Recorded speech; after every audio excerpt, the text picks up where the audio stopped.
There are two important criteria we use to evaluate the 20% project prototype idea: personal interest and project feasibility. If it wasn't clear, the weekend project is called the weekend project for a reason.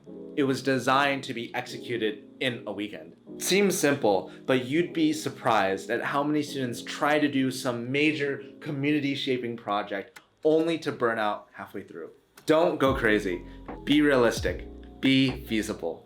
What you do should take no longer than 2 weekdays or a single hour per day for 2 weeks. Any more and you're overstretching and investing too much time and effort into what should be just an experiment. If you're teaching, don't try to create a tutoring business. Instead, just teach a weekend workshop to 1 to 3 people. If you're trying to learn how to cook, don't try to open a restaurant or feed an entire soccer team. Instead, learn how to prepare a single dish and serve it to 1 to 3 of your friends. Another important idea with the weekend project is the idea of self-agency. You want to have the last say for all decisions. There should be minimal external factors like administrators you have to deal with or partners that you have to work with. The final thing you want to consider is the learning curve. While it's great to be able to learn some skills, some just naturally have a higher barrier to entry. Heart surgery, launching rockets, riding horses, video editing.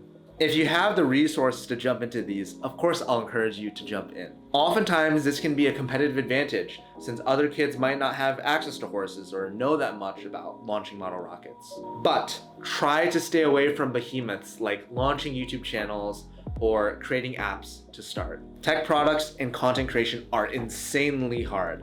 Trust us.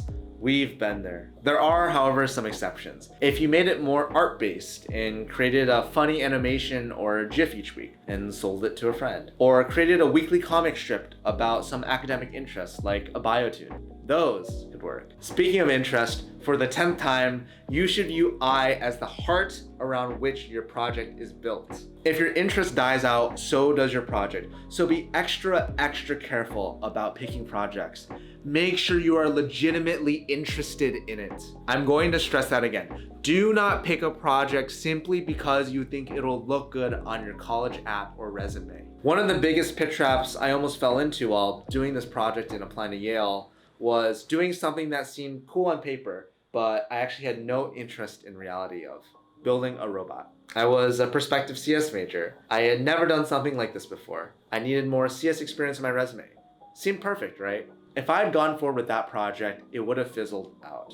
Actually, I did try moving forward with that project for a week or two before realizing my heart wasn't in it. That's the thing about the 20% project. It's the only project where your heart being in it is a prerequisite.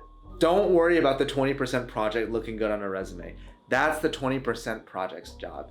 Your job is to complete the project. We'll be able to convert any 20% project into a resume-worthy one using the L and S and I+, legitimacy and social impact. In fact, doing something more different and unique can actually add a little spice to your app.